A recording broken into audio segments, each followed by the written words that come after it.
to another episode of Into the Stratusphere. I'm your girl Cindy G here, and if you guys are watching it on the video format, that is right, you guys remember this lovely companion of mine, that is right, my best friend, Joe the dog, who is asleep, that's right, like I said, he doesn't like being alone, so he's making his official debut on the Bulletcast. He's technically my mascot for my podcast that I just launched a couple weeks ago, which is the Adventures in Wrestling Storytelling Edition, which I'll plug into that later on. But wanted to say this is that I'm very happy that I did launch my own podcast this year. That was like my biggest goal and my passion project that I'm very happy about. But enough about that. I'm definitely gonna plug it at the end after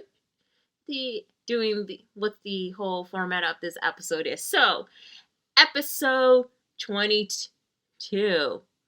What the hell is going on, 2021? So, that is the name of the episode because I know for a fact that, 2021 is the year of uncertainty, and especially what just happened a couple days ago in the United States, Jesus. With that, and also we're still in a pandemic going on, especially we have crazy updates that's been going on, especially in the wrestling world. It's what is going on, you guys? We just left 2020. It's one of the worst years that we all ever lived, you guys. And so, yeah, don't know what the hell's going on with 2021, but all I can say is, you guys, just make sure to please be careful at all times, especially still wash your hands 20-30 seconds, practice social distancing, and also wear a freaking face mask and face covering, you guys, because again, we're still in the pandemic. I know there's a vaccine going on, which I know is a lot of mixed reaction because so many uncertain questions and all that stuff, which I'm not going to talk about that because I have my own opinion about the whole vaccine, so I'm not going to talk about it or anything like that, so just going to leave it at that. So anyway, you guys, so as I promised on the last episode of Into the Stratosphere, there has been some format changes. So here are the format changes that I explained, and just to recap. So first things first, I will not be covering the minor shows that people are not tuned in, which is technically New Japan Strong. So moving forward, I decided to do the recap video on my personal Instagram page, which is simply _C_OK. So I can go into a more thorough play-by-play reactions and also the results of each of the matches and also throughout the whole show itself. Also, when it comes to New Japan Pro Wrestling, because I know the show's running before or right after the podcast is over. So I'm actually going to be just reading off the results and just giving my overall thoughts about the show itself. And then when it comes to Impact Wrestling's recap, I'm not going to go through play-by-play, thorough, results of each of the matches, also the backstage segment as well. I'm just going to do results, give my overall opinions of each of the matches. However, I'll make the exception for just the Impact Wrestling Majors pay-per-view. But when it comes to their special Impact Wrestling show event, I'm just going to read the results and give my overall thoughts of the whole special Impact Plus exclusive show as well. Because I know some people are still not tuned into Impact Plus or even Impact Wrestling itself too. So that is that. And lastly, for news coverage, I'm definitely just going to be covering either Independent Wrestling, New Japan, and Impact Wrestling. However, if it's a major news that is really impacted within the wrestling community, I'll definitely cover that. But everything else, with WWE and AEW, Philip and Brandon usually cover it because that's their show, of course. So I'm just technically the correspondent for Impact Wrestling and New Japan Pro Wrestling and sometime Independent Wrestling within the Bulletcast umbrella, you guys. So these are the minor changes that's going to be happening moving forward for Into the Stratosphere, but I know it's going to be changes still going on with the show. But all I can say is just make sure to stay tuned for any updates, especially mostly on my personal social media page. That's where I'm mostly like active.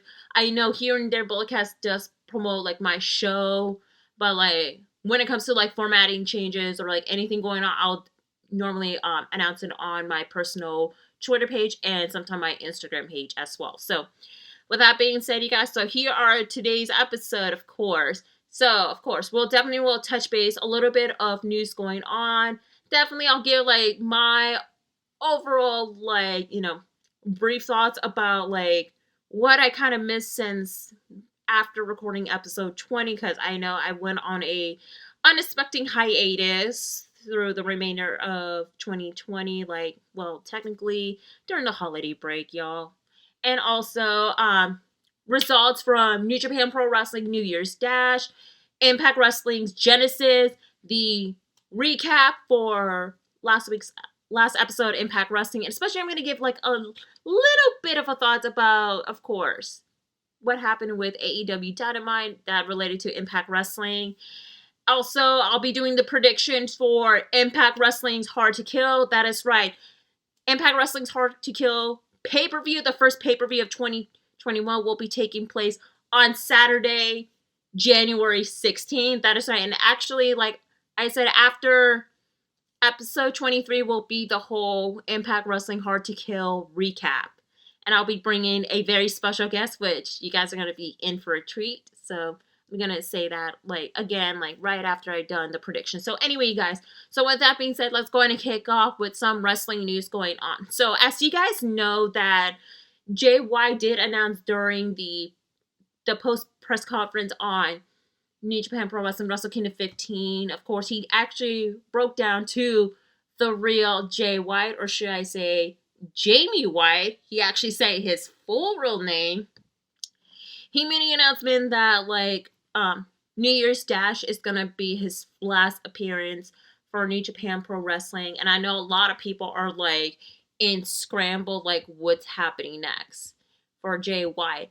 And after what happened at New Year's Dash, which I'll get into that with the results briefly, people are not sure what's going to be happening next. So there has been, like, several reports about like WWE is very interesting in signing Jay White.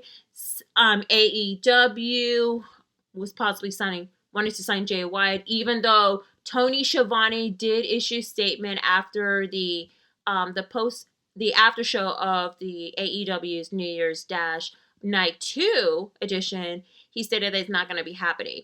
However, you guys, even though there has been a poster leak for the New Japan Cup that's going to be taking place in March of 2021, which shows a picture of Jay White. However, on Thursday, January 14th, New Japan Pro Wrestling did actually took down Jay White's profile, both in Japanese and the English website. So a lot of people are like scrambling, what's going on with Jay White next?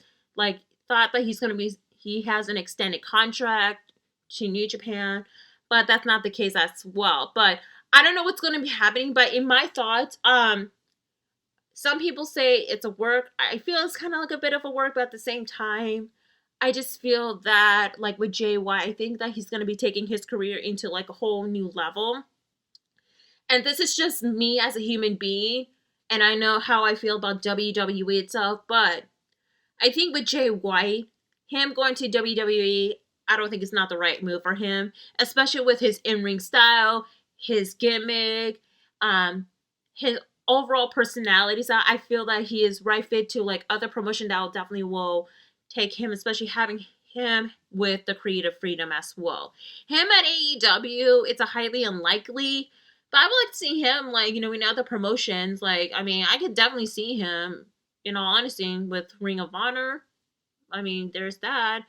But with that being said, we'll just wait and see what's going to happen with Jay White itself. Anyway, you guys, so the next news headline, of course, Impact Wrestling did make the changes with the announced team. That is right. So Impact Wrestling did send out the following press release on January 13th. That is right. So they did, moving forward, Josh Matthews has been promoted to the senior production team member. So that is right. So That is right. So Josh Matthews is no longer going to be on commentary, and so to replace him, and also with Madison Rayne, which she's definitely going to be making the announcement during the countdown to Hard to Kill, which is kind of like the pre-show for the Hard to Kill pay-per-view this Saturday, just to announce what is going to be her future with Impact Wrestling. So to replace both of them and making their debut for the Hard to Kill pay-per-view, that is right, Matt Striker will be doing the play-by-play commentary, and D'Lo Brown will be handling the color commentary. That is right, you guys. Matt Striker and D'Lo Brown will be the new commentator for Impact Wrestling, and I could have been more happier than ever. I mean, you guys know, like, in past episodes, like, I don't talk highly about Josh Matthews and Madison Rayne. I'm not even a fan of the commentary styles, with all due respect, you know? It's so boring and so mundane, and sometimes it doesn't even make sense whatsoever, you guys. So having Matt Striker coming back, especially, he did an incredible job on this one episode of Impact Wrestling with him and Josh Matthews, while Madison Rayne was kind of like busy doing this whole beat crap storyline of like who shot Johnny Bravo. Like, yeah. But he did a very amazing job, and especially he did a good job with like the commentary for the pre-show for like past Impact Wrestling's pay-per-view. So I'm very excited to see what's going to be whole, and hopefully it will draw us into a lot of people tune into Impact Wrestling moving forward, maybe after the Hard to Kill pay-per-view, because I know this is going to be like a test for everybody else, especially what's been going on lately regarding Impact Wrestling and AEW, y'all. So, hey, 2021, you got to make some changes no matter what, especially within the company. So I'm so happy that Impact Wrestling did make the right decision, but also wanted to congratulate Josh Matthews for getting his promotion as senior producer. That's right. So, yeah, so looking forward to that. And I'm not sure what's going to be happening with Madison Rayne, but I'll definitely will be touching base during the next episode into Stratusphere for the recap of the Hard to Kill pay-per-view.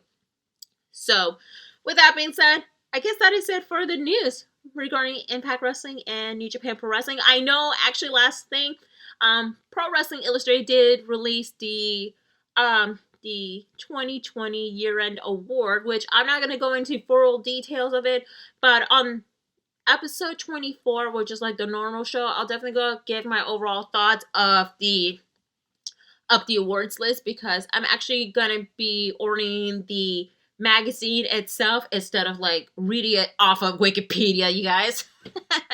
So yeah, you guys, so I'll give you guys, as I promised to, that's a promise, episode 24, I'll give you guys my overall thoughts of the PW, especially like one of the categories besides the tag team of the year. They added a new category, which I'm super excited to like give my thoughts about it too. But anyway, enough about the wrestling news headlines. Time for like my overall thoughts of what I missed. So pretty much Impact Wrestling's final resolution. I know that like I did not talk about the whole show itself because I went on a brief hiatus due to A, the holiday break, B, the whole like family emergency going on, which an update, my mom is doing well. She is alive, you guys, and she just celebrated her birthday on January 13th. So just wanted to give you guys a brief update about my madre. Anyway, so the Impact Wrestling Final Resolution exclusive Impact Plus events was a pretty good show. I give it a solid B, even though the only match that I was completely shocked was the X Division match where Rohit Rashid did actually challenge against Manic. That is like, you guys remember Manic, which of course, which is kind of like supposed to be a revamp character of Suicide after, of course, Impact Wrestling made a decision to change, you know, the character Suicide to Manic due to like kind of like glorify like suicide. You know, it doesn't even make sense. And that was during the time where Hulk Hogan was with Impact Wrestling, and it was like a crap show altogether during this bad era. So I'm pretty surprised about like, you know, Manic becoming the new X Division champion. That leaves me a WTF moment. The matches itself, that it should not be ever in the card, in my personal opinion, was definitely the Hernandez versus Fallah Boss match, which you have Kara Hogan as the special guest referee and Tasha Steele as the ring announcer. It should have been on like a regular episode of Impact Wrestling, but hey, I want to commend Tasha Steele for being a bomb ass uh, ring announcer. She did a very impressive job. I mean, I would like to listen to her more than David Peltzer, with all due respect to the former WCW ring announcer who is now a ring announcer for Impact Wrestling for quite some time, but digress on that. But yeah, overall the show itself was pretty impressive. I mean, my favorite match of the night, you could say, would definitely be, let's see, pretty much, Eric Young versus Rhino. It was a pretty much a really heavy hitting match. Witch One versus Chris Bay's match was pretty dope as hell too. And of course, like what happening with the North after Ethan Page lost to Carl Anderson. That was the demise of the North altogether. And then everything else was a pretty solid match too. So these are like my final thoughts about final resolutions altogether. Um, so I think that's like the only show that like kind of like giving a brief recap. Everything else is just like more of like the year end review show episode and also the awards too. Like I know that they did announce like wrestler of the year and the knockouts of the year, which I'm gonna give my simple opinion about this. So Deonna Purrazzo being the knockout of the year, which I think it is the right move. The fact that like she did debut during the pandemic, and plus she is one of the few former WWE and NXT star that got released during this massive furlough back in April. But however, she was in the NXT brand, what they get like a 30-day like a 30-day release, of course, before she made the appearance to like any other company, and that's where she flourished it to Impact Wrestling. She is very incredible. She improved so much, especially being the star caliber of it too. Now, her as wrestler of the year was pretty shocking. In my personal opinion, I actually voted for Eddie Edwards because he brought in more to the table, especially like from the start of 2020 to like what's going on like towards the end, especially with his rivalry against like Sami Callihan. And I think that's like most of the focal point of it too. But Deonna Purrazzo as Wrestler of the Year, I get that what Impact Wrestling is trying to do. They're trying to erase the memory of like what happened before June, you guys. And so I think that it's just more of like, I guess you could say it's more of like a sympathy voting because of what Deanna has been going through so much since like she been released, and especially they're actually building her as a bigger star too. So I mean, I'm not mad about it. I mean, congratulations to Deonna Purrazzo, well deserved. Especially she's doing a impressive job being the Knockouts champion. I cannot wait to see what's going to be happening, especially where she's going to be taking on Taya Valkyrie at Hard to Kill. So those are like my overall thoughts of what I did miss in general with when it comes to Impact Wrestling. But New Japan Pro Wrestling, I know it's just their road to Tokyo Dome just to hype up like for Wrestle Kingdom. And of course, I already did cover Wrestle Kingdom already, which you guys can check out the last episode Into the Stratusphere, which is actually the first episode of 2021, where me and of course NoDQ.com contributor / my close friend Noah Foster, we did run through like each of the matches for both night 1 and night 2. And yes, unlike Brandon, I'm still not happy that we should have the title being defended on night 2. It's pretty much unfair. So Philip, what the hell, man? Just saying.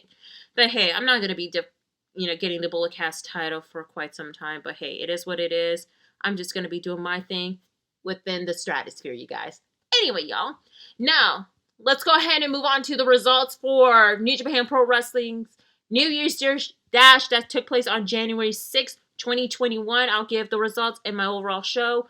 But before that, I'll give you guys my thoughts, which first time ever because we're still in a pandemic. That's right. The event took place at the Tokyo Dome City Hall. So they're not in Kurikan Hall, you guys, which I know they're trying to like make sure to ease up the level of attendance. And by looking at like, the attendance record, because like we're still in the pandemic, the attendance of the New Year's Dash is 1,019 audience were in the present, which is pretty much minimum. I wish it would have been under, just for safety reasons, because there is like a spike of a pandemic going on. I know New Japan Pro Wrestling did announce that they're still going to be continuing on with the show, especially having lesser capacity of the fans. But I know they're changing the venues just to make sure to ease up, because of course the spike of the cases in Japan, especially, they're now going back to like a lockdown mode. But I know things are going to be changing within New Japan Pro Wrestling, so I'll make sure to stay tuned for like further updates about what's going on with New Japan Pro Wrestling. I think they're going to be going back to having the empty arena show and just have just the press and the media to be the audience member within the present, just like when they came back in June during the Togethers project, and then like the first half of the New Japan Cup. So yeah, you guys. Anyway, so here are the results. So you have is Yuji Nagata defeated Gabriel Kidd. Then you have is Suzuki-gun consists of Minoru Suzuki, and Doki defeated Yuya Uemura and Tiger Mask. And United Empire, not the Empire, United Empire consists of Will Ospreay, Great-O-Khan, and Jeff Cobb, with Bea Priestley defeated the team of Tenkozi, which is Hiroyoshi Tenzan and Santoshi Kojima, and Yota Tsuji. And then you have is Bullet Club, which is G.O.D., Taishi Shimori, and El Fantasma defeated Suzuki-gun, which is Dangerous Tekker, El Desperado, and Yoshinori Kanemaru in an 8-man tag team match.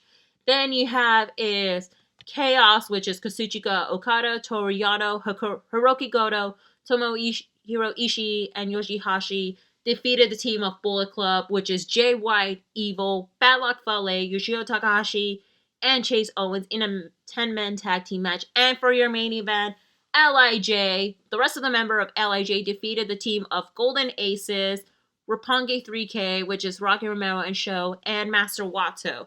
So these are the results, and overall, the New Year's Dash was a pretty much a solid show. I mean, it's not that memorable as like past New Year's Dash show, what it seems to me, but it is a good setup for like each of the feud that's going to be happening, especially when it comes to the New Beginnings tour. So the only thing that's like in the storyline itself is like you have is, of course, United Empire is going to be feuding with, of course, Tenkoji, especially what happened with Tenzan in a very scared injury, which I'm happy to report he is okay, but he's going to be out for just a couple weeks dealing with his, I think it's something going on with his pectoral muscle. I forgot to take a look at it, but he is definitely doing okay. So there is going to be a feud going on with that, which I think is kind of like a good start since the unit has already been established altogether. And by the way, I did not watch the match itself because you know how I feel about Will Ospreay. But only if it's a major pay-per-view, I'll watch it just for that particular wrestler. And then, of course, like, you still have that rivalry going on with Bullet Club and Suzuki-gun. I think that's going to be, like, more of a build-up with what is there to come, especially when it comes to, let's see, not Chase Owens, Taiji Ishimori and El Fantasma will be taking on El Desperado and Yoshimura Kanemaru for the IWGP Junior Tag Team titles. And then, of course, like, surprisingly, regarding with the whole Jay White situation, Jay White got the pin by none other than Tomohiro Ishii. And we all expect that it will be seeing the whole, like, Bullet Club, like, betrayal, but it didn't happen. It's just like, oh, here you go, that's it, type of deal. It's like nothing ever happened. And then the main event match, you saw that there has been like a face-off between Sonata and the new IWGP Heavyweight / Intercontinental Champion Kota Ibushi, which of course it was pretty much interesting, and I'm so happy to say that. I'm glad Rocky Romero and Sho did come out to the Roppongi 3K theme song. That makes my heart happy, but I digress on that. But yeah, overall it was a pretty much like a good matchup, especially like the right, like, you know, matches has been setting up. So you have this Shingo Takagi will be facing Tanahashi for the number openweight title, which I'm for it, like sometime to come. And then of course confirmed match, Hiromu Takahashi will be facing Sho for the IWGP Junior Heavyweight, which, hey, I'm for it. And of course, Bushi versus Master Wato. Something like, you know, for them to do, especially like the test of what happening at the Best of Super Junior 27, especially, yeah, their matches itself. And of course, like, what's going to be happening next? Like, what's going on with Okada? Don't know what's going to be happening. So, something that's going to be a lot of uncertainty going on within the new year for New Japan Pro Wrestling. But hey, I'm all for it.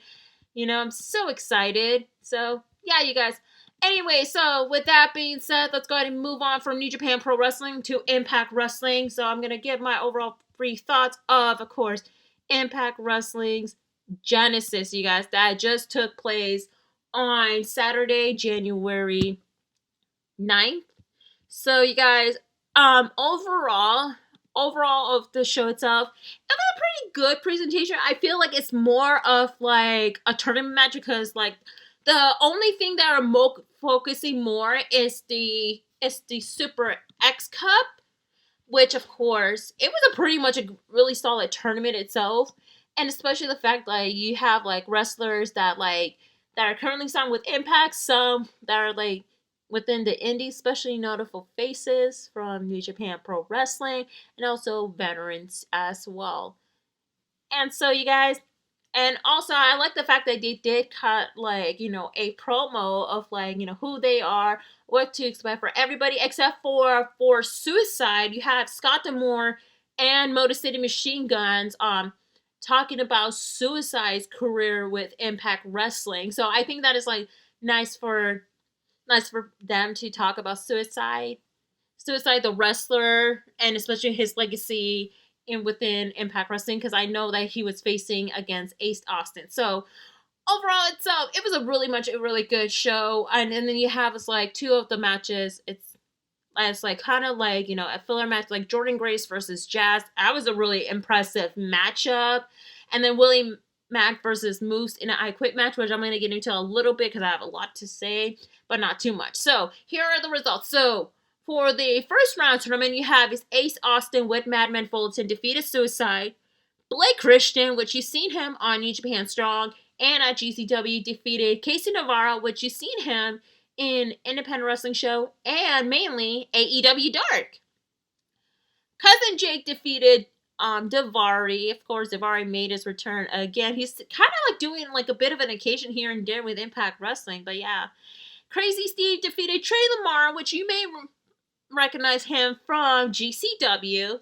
And now we're going to go to the semifinal, which you have is Ace Austin defeated Cousin Jake with no help from Madman Fulton. I'm glad there's no shenanigans going on. And surprisingly enough, you guys, which this is the match that I was completely shocked. Blake Christian defeated Crazy Steve. Like, I did not expect him to defeat Crazy Steve when he did his finisher. Like, my mouth was dropped. And then you have his Jordan Grace defeated Jazz, which it was pretty much a really solid match, even though, is this the last time we're actually going to be seeing Jazz? Because I know she said that she wanted to wrestle with Impact Wrestling as her last hurrah before she officially, and I mean officially, retires. But hey, Jazz still got it, you guys. That's all I can say. And then for the Super X Cup tournament finals, Ace Austin defeated Blake Christian. And I think that was the match of the night for the tournament itself. Now, I'm glad that Madman Fulton did not get involved whatsoever. Like, Ace Austin actually beat each of the contender in a clean finish. Like, I was very shocked, you guys. But I guess he just wanted to, put up in a very fair fight to get all together. But hey, I knew that he's going to be winning the Super X Cup tournament. However, the trophy looks basic as hell. Like, you have the best, not best, the Super Junior being like the most top tier, and the Super J Cup from New Japan Pro Wrestling. Better trophy design than kind of like a very basic trophy. I just can't, but I digress. And now for the main event, you have the I Quit match between Moose versus Willie Mack, and that was pretty much a very brutal match itself, especially you have like chairs involved, tables, oh my god. Until when Moose was about to hit Willie Mack with a steel chair, which he actually placed another steel chair to Willie Mack's head, oh my god. Even though Willie Mack was out cold, surprisingly enough, out comes Rich Swann, making a plea and say, "Don't do this," and he actually say, "You want this title? Come and get it." So Rich Swann pleaded Moose like, "Here, go ahead, challenge me for the Impact World title." And guess what? And you know what's funny? And that leaves me in shock. Moose was like, "Okay, I quit," and left. And so Willie Mack did defeat Moose after Moose just stand there, dropped it, and say, "Okay, I quit." Like, what the hell? I'm sorry, but overall the match was so superb, and I think that was like one of the matches of the night. It was pretty much so brutal, but the ending was like, Jesus. But I get what they're doing it for the fact that, like, after Rich will have his match at Hard to Kill, he's gonna have the next challenger for hit the title, of course. And it's probably gonna be possibly a quote unquote unified title between the Impact World Heavyweight and the old school TNA World Heavyweight. I think that's gonna be what's gonna be happening next. But overall, Genesis was a pretty good show itself. I'm giving it a solid B just because it was a really well put event exclusive on Impact Plus, especially the Super X Cup tournament was only the ones that's like mostly focal. But hey, I did a live reaction to each of the Super X Cup tournament matches, which you guys can check it out on Teddy Turnbuckle's YouTube channel, which I actually help out doing the reactions of it too. So if you guys want to see my overall reactions and thoughts of each of the matches, suggest go to Teddy Turnbuckle's YouTube channel.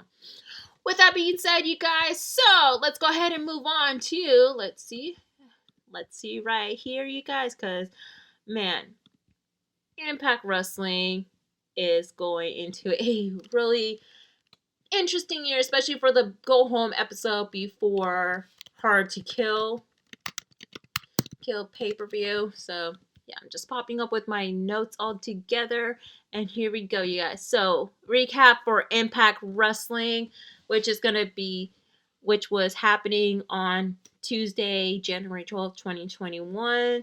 So that's why it's like a conclusion to what's going to be happening before the pay-per-view. So here it is, the rundown for my overall thoughts of each of the matches, and then I'll give you guys like some of the backstage segment like afterwards or like during, just to put like ties into it.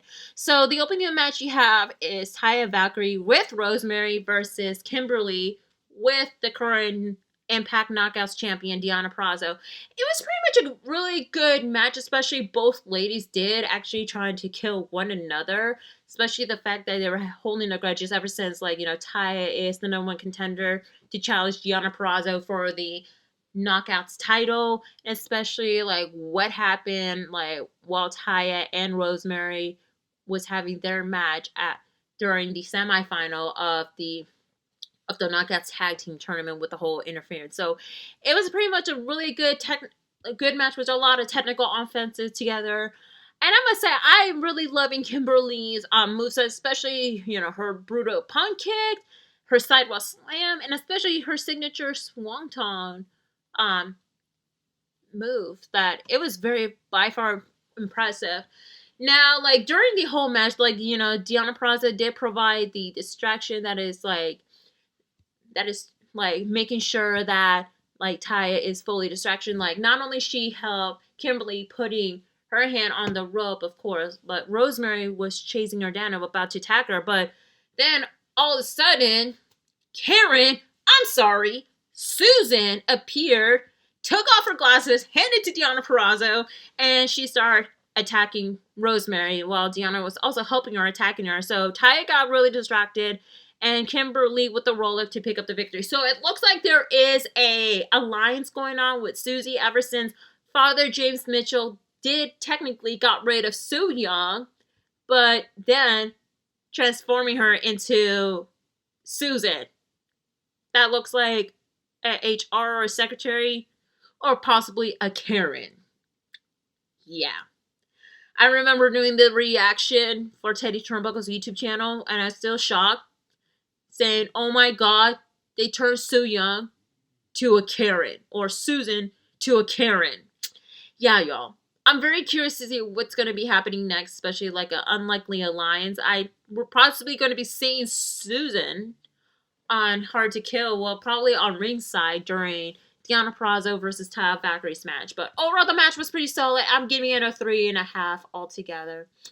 But yeah, you guys. So anyway, so after this matchup, then you have like your typical backstage segment with the Good Brothers and Kenny Omega, just to promote AEW Dynamite's his match tomorrow, and of course shenanigan with the tour bus, and then of course like you have is of course the AEW promo commercial from Tony Khan and Tony Schiavone. They usually run down the card for like what's going to be happening the next the next day of the next episode AEW Dynamite, which is the New Year's Smash night 2. So overall it was a pretty much a your quirky as usual commercial. I'm glad that AEW does more of promoting their show, but when it comes to AEW promoting Impact Wrestling, I mean, the only thing that they did promote is Justin Robert during the long introduction to Kenny Omega's entrance. He actually promoted the Impact Wrestling Hard to Kill pay-per-view, and that's it. That's the only thing they actually mentioned, and that's it, which I'm going to get into, like, the surprise. I call it AEW Dynamite bonuses. So, yeah. Anyway, you guys, so next up you have is a match right here, which is an unlikely tag team match.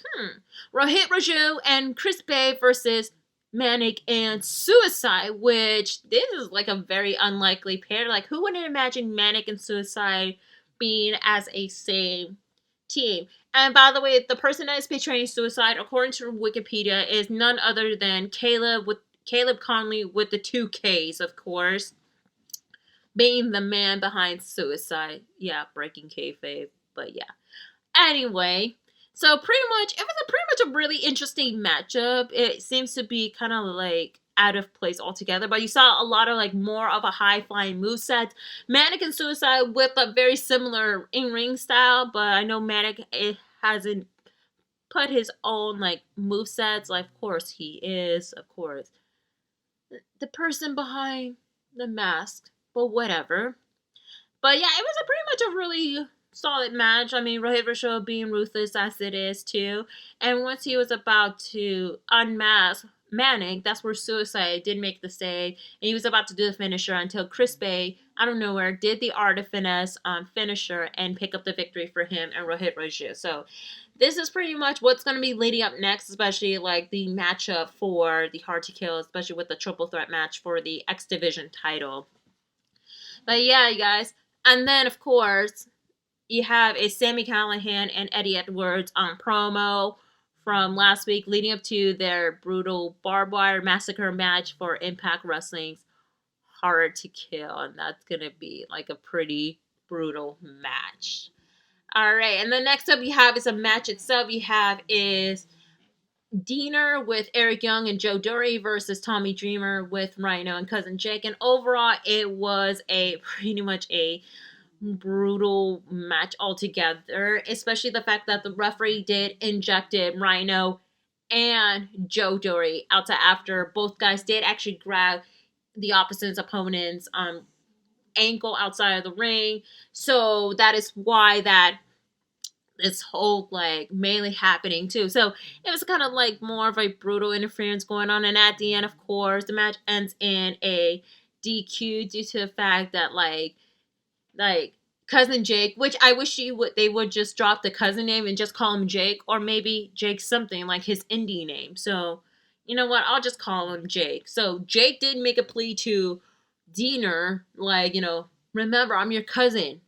And so Diener, with 0 F's given, and by the way, I love his new look. I'm glad he cut his hair. He looks so clean and fresh, and I love his gear altogether. Makes him like even more attractive. But hey, that's just me as a woman. Digress on that. and so Diener did hit Cousin Jake a couple times until Jake had enough, and then did attack Diener. Thus, the match ends in a no contest, no DQ, whatever, no contest, and that's when the whole melee began. And of course, Joe Dory and Rhino came back to the ring and just attacked one another, and thus you have Eric Young's crew standing strong after each of them put their finisher to Cousin Jake. So, yeah, looking forward to see what's going to be happening next within the whole, like, their matchup at Hard to Kill. And then followed by, you have is a promo of the Knockouts Tag Team Tournament, like what it leads up to from the start until we got the final participant, of course, which is Havoc and Nevaeh, which I'm so shocked by it. It should have been Jordan Grace and Jazz, but hey, it is what it is. They'll be taking on Kiera Hogan and Tasha Steele. So they were sitting at a press conf in a conference room, and with the both Knockouts tag team title, which it looks so much better, it looks so clean. And of course, Scott D'Amore did say what they're gonna expect for the match, and of course, Kiera Hogan and Tasha Steele being the usual themselves, they start going off like, we're gonna win, period. That's right, we're gonna win. So once they started, like, got into Havoc and Nevaeh's faces, I'm about to walk off, that's where Havoc and Nevaeh had enough, and they pushed them against the wall, and that's where Havoc was like, yeah, we had enough of it. So yeah, so right when it's like facing off, of course, Brian Myers came by and complained to Scott D'Amore, as usual, like when he will have his opportunity. And then Josh Alexander came by and he wanted a matchup too at Hard to Kill. So it's pretty much like, have me a match. And so, of course, Scott D'Amore, he's still already aggravated enough, especially what happened like during the Knockouts Tag Team press, meeting with those teams. Like, they're set it aside. And of course, I like the fact that Myers was like, okay, Team Canada. So I'm kind of like laughing at that altogether. And then, of course, you have is the promo from Rich Swann, talking about the main event match against Carl Anderson. Of course, he did close out with a quote, all night long, just like his indie theme song. Alright, guys, so moving on, we have is the next match right here. So you have is Rosemary versus Tenille Dashwood with Kayla with the K. So that is kind of like the last minute storyline from the last week's episode of Impact Wrestling, where Tenille and Kayla with the K accidentally counter Rosemary, but then they're kind of like playing mind games regarding the whole questionable friendship between Rosemary and Taya, and Rosemary was not having it. So pretty much it matches up. It's kind of like, your usual like knockouts match. Mostly Rosemary is the one that is putting most of the work, especially the fact that Tino Dashman was very scared. And with Kayla with the K, of course, he's just being the usual supporter instead of doing his personal photography duties up until like Kayla with the K did grab Rosemary's ankle as the ref was tending to Neil Dashwood, until Rosemary did grab Caleb's head, and out of nowhere, Caleb pulled out a got-to-be hairspray from his satchel and sprayed to Rosemary, and that's where Tenille took the advantage, while Caleb with the K was nonchalant, went back to do his personal photography duty. So it was pretty much a good back and forth going on, a lot of defenses going on up until like when Caleb with the K got up the apron trying to provide distraction for it, because what's going to be happening next with this whole got to be hairspray, up until out of nowhere popped up Crazy Steve, you guys. So Crazy Steve emerges outside of the ring and he starts chasing Caleb with the K, and he actually threw in the got to be hairspray to Nia until Rosemary saw what she had on her hand, and of course the ref was too busy trying to tend Crazy Steve and Caleb with the K, and thus Rosemary sprayed the hairspray to Tania, speared her, and of course Rosemary picked up the victory, and we have is the reunion of the Decay, you guys. Oh my god. I was so happy that Rosemary and Crazy Steve, despite the fact they were part of the whole Wrestle House storyline, and Rosemary was busy with like the whole Johnny Bravo situation, and I know she kind of took shot at Crazy Steve, saying like a brother that he wasn't even the same, but I'm glad they're now reunited. I think that's going to be the plan of what's going to be happening for the Hard to Kill pay-per-view. I don't know, it is going to be something that's going to be kind of changes, but who knows. And then you have is Moose versus Matthew Palmer, aka Ember Moon's husband. So Matthew Palmer did defeat Moose in a 3-minute match from last week's episode of Impact Wrestling. So pretty much no mention about the whole Impact Genesis, except they did mention about the I Quit match. Thank you, Josh Matthews. So pretty much it's just your typical squash match. Even though Matthew Palmer did an impressive job, like especially with like the multiple drop kick he does to moves, like wow. So I was very impressed with his in-ring ability. I just wish they would sign him, like straight up. He is a very talented guy. Definitely we need more for the X division, guys.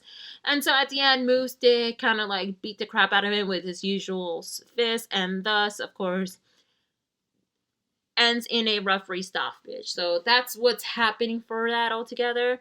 And then you have the promo, of course, of Ethan Page and the Karate Man. And then, of course, Kenny Omega and Don Callis' promo before the main event match. So the main event match you have is Carl Anderson versus Rich Swann. So it was pretty much a solid main event match. I know both teams are watching it behind the scene, like Kenny Omega, Don Callis, and Doc Gallows on Kenny's tour bus, and then Motor City Machine Guns backstage. So it was pretty much a solid match that was like a lot of like, you know, heavy hitting moveset, even though Rich Swann did work with an injured shoulder after Carl Anderson did beat the crap out of it out of sight of the ring. That landed Rich's shoulders really hard closer to the barricade. And thus, you know, it was pretty much a good match. Of course, Rich Swann with a surprise roll-up and pick up the victory, which both teams was actually in shock. And then afterwards, towards the end, Motor City Machine Gun was in the backstage, like, talking about what they're ready for the pay-per-view until they got attacked by Kenny Omega and Doc Gallows. Then Rich Swann joins in, and then, of course, Carl Anderson joined in, and it became a full melee, and thus that concludes Impact Wrestling, of course, the go-home edition. Overall, itself, the show was a pretty good way to present what's going to be happening with the Hard to Kill pay-per-view. Promo, I would say my favorite promo would be the Barbell Massacre match that I'm really looking forward to and invested by it. And especially the fact that, like, especially like most of the matches they'll be setting up. So overall, I'm giving Impact Wrestling, the show itself, a solid B. Really impressive. Match of the night itself, I would say, is, of course, the X Division Tag Team match. Course, but yeah. Anyway, now for AEW bonus. So of course, Kenny Omega supposed to be having a match with the Young Bucks, of course, the Elite. And so once Kenny Omega told like Matt and Nick Jackson, like, you know, let's just have our own theme entrances. And so yeah, so after Kenny Omega came out with his long ass theme entrances, which they should just remove it. It's like too cheesy as hell. Don Callis came by and cut a promo introducing Kenny Omega's tag team partners and his best friends.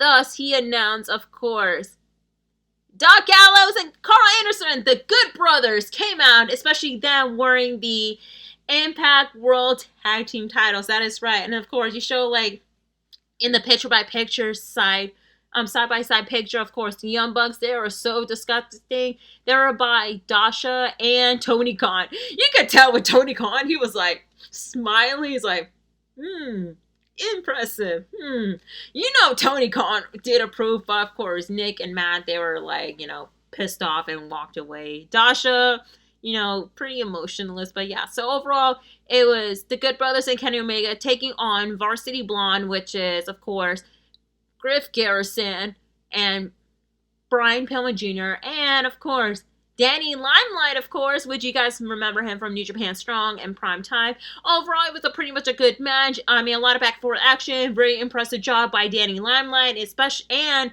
Griff Garrison, even though, like, they're facing up against, like, the brutal, like, you know, unit of, like, too. And then at the end, Good Brothers with the Magic Killer, thus pinning, I think they pinned Danny Limelight, correct me if I'm wrong. And so, yeah, and afterwards, Jon Moxley came by and started confronting Kenny Omega, of course. There was like a lot of attack going on up until the Young Bucks came by and making a plea. And then thus, the Lucha Brothers came by and attacked the Young Bucks. So it's a lot of melee going on with everybody, and then you have like the people that you see within the roster and then within the stars of from AEW Dark. So pretty much it was like a heat of a melee altogether, you guys. But yeah, it's crazy. Anyway, with that being said, that is it for like the bonus edition of AEW Dynamite that is related to Impact Wrestling. Now, let's go ahead and move on to predictions for Impact Wrestling's Hard to Kill. That is right. We have more matches that's been added. I know I did a brief prediction video for Teddy Turnbuckle's YouTube channel, but we have more matches that has been updated. So here it is, the matches in no particular order. So you have is the pre-show match just announced on yesterday, January 14th. Of course, Brian Myers versus Josh Alexander. I think this is going to be a pretty much a good heavy-hitting match, especially this is going to be the first time Josh is actually breaking away from being a tag team to a singles competitor. So my pick, I'm going with Josh Alexander to defeat Brian Myers. And then you have is the team of Tenille Dashwood and Caleb with the K versus DK. I think this is going to be a pretty good match. I think there'll be some shenanigans going on. My pick, I'm going to go with the DK just because I feel that this is going to be more of a feel-good reunion, especially what's going to be happening with, with Rosemary itself. And then you'll have, it's the triple threat match for the X Division Championship match, which you have the current champ Manik will be taking on Chris Bay and Rohit Rosha. I think this is going to be a surefire match. I think it'll be a little bit of a shenanigan going on, but it is going to be impressive. So for my pick, I'm going with Chris Bay being the new X Division champion because I know Manik has been received tons of backlash within social media per se, but I feel like you need to have like a longer lineage to carry for the X Division title, especially with Chris Bay because he held like only almost a month and that's it. So him being a two-time champ, I don't see why not, especially they're building him into like a bigger star that he is too. All right, and then you have is Ethan Page versus the Karate Man. I believe this is going to be a cinematic match because there's no way in hell you'll have two people,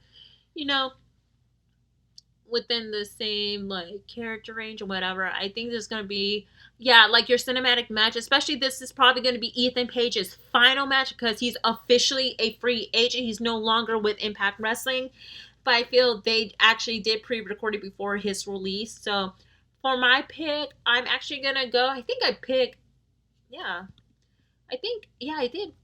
the Karate Man. No, wait. Let me take a look.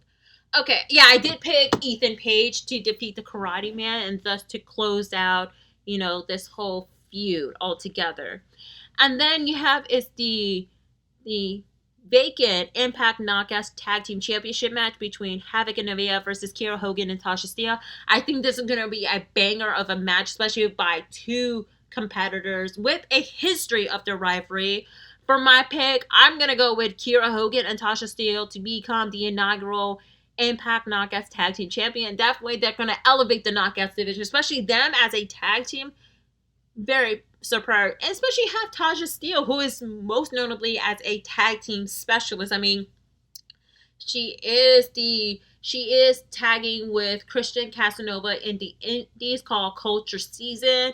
So her, having Kiera Hogan, being a tag team partner, it definitely will be bringing it to light too. I would be very shocked if Havoc and Nevaeh will be the new champion, but I doubt that's going to happen. But hey, Kiera Hogan and Tasha Steele all the way. And then you have the old school rules 6-man tag team match between the team of Eric Young, Diener, and Joe Dory versus Jake, Rhino, and Tommy Dreamer. This is going to be pretty much a brutal match, but a lot of interference may be happening. But I feel this is going to be the ending of a feud, but maybe each one will continue on. For my pick, I'm going with Team Dreamer, Rhino, and Jake. And then you have is the Knockouts Championship match, which you have the current champ, Deonna Purrazzo, taking on Taya Valkyrie. Now, I feel that this may be Taya's last match because there's rumor has it that her contract was supposed to be expiring sometime soon, within possibly last month or this month. So I think for her for her being a knockout champion, I don't think I want to see that happening. But I know we're going to be seeing a lot of interference going on. Like, we'll see Kimberly. We'll be seeing Susan. I don't know what's going to be happening between, like, Rosemary and possibly bringing Crazy Steve all along the line. Maybe, I don't know, because I know it may be either before or after Rosemary and Crazy Steve will have their match against Kayla with the K and Tennille Dashman. Anything can happen, you guys. But for my official pick, I don't see a title change, so I'm going with Deonna Purrazzo to retain the title. And then you have the brutal barbed wire massacre match. Eddie Edwards versus Sami Callihan. This is going to be the closing of their rivalry in the making. Like, Jesus. I have a feeling this is going to be a lot of bloodshed in the making. For my pick, I'm actually going to go with Mr. Anything is Possible, Eddie Edwards.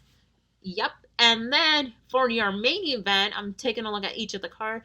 For your main event match, it's just a 6-man tag team match between Kenny Omega and the Good Brothers with Don Callis versus a team of Motor City Machine Guns and Witch Swan. So this is going to be a match that everybody's going to be tuning in, especially whether you're from Impact Wrestling, AEW, or anything in wrestling in life. They built this match for quite some time. It is so exciting. We'll be seeing like an interference from maybe the Young Bucks. I doubt it. Or maybe like, because this is like, a start of kind of like a partnership going on with AEW and Impact Wrestling if it's going to be a full-fledged fruition. Who knows? But for my pick, I'm actually going to go with the Good Brothers and Kenny Omega. That's right, to beat them.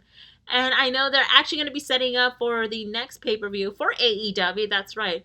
Revolution will be taking place next month. So I'm so excited to see what is going to be the outcome of this pay-per-view, especially, it's going to be a lot of good way to kick off 2021. So anyway, guys, that is it for the prediction for Impact Wrestling's Hard to Kill. Again, it's going to be on Saturday, January 16th. I'm definitely going to be doing a recap episode of the Hard to Kill pay-per-view with a very special guest, you guys, which you guys are in for a treat.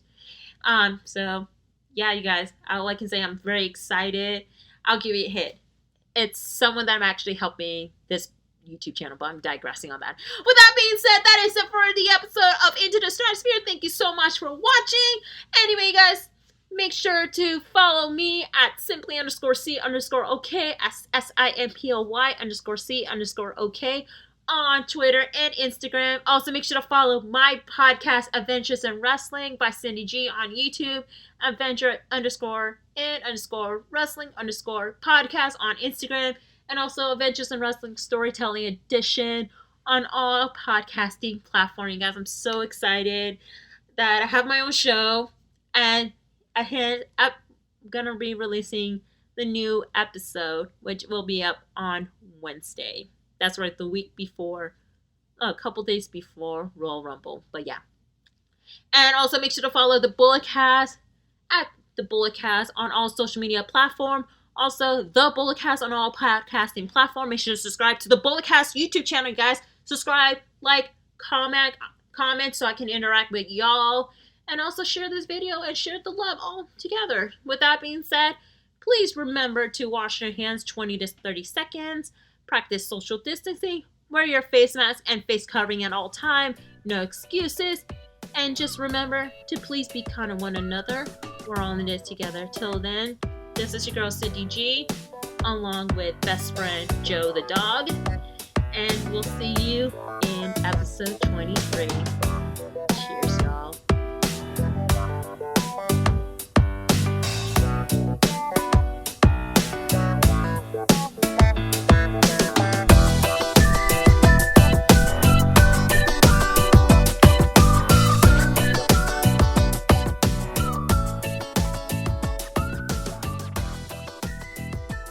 This has been the Bulletcast. Thank you for listening.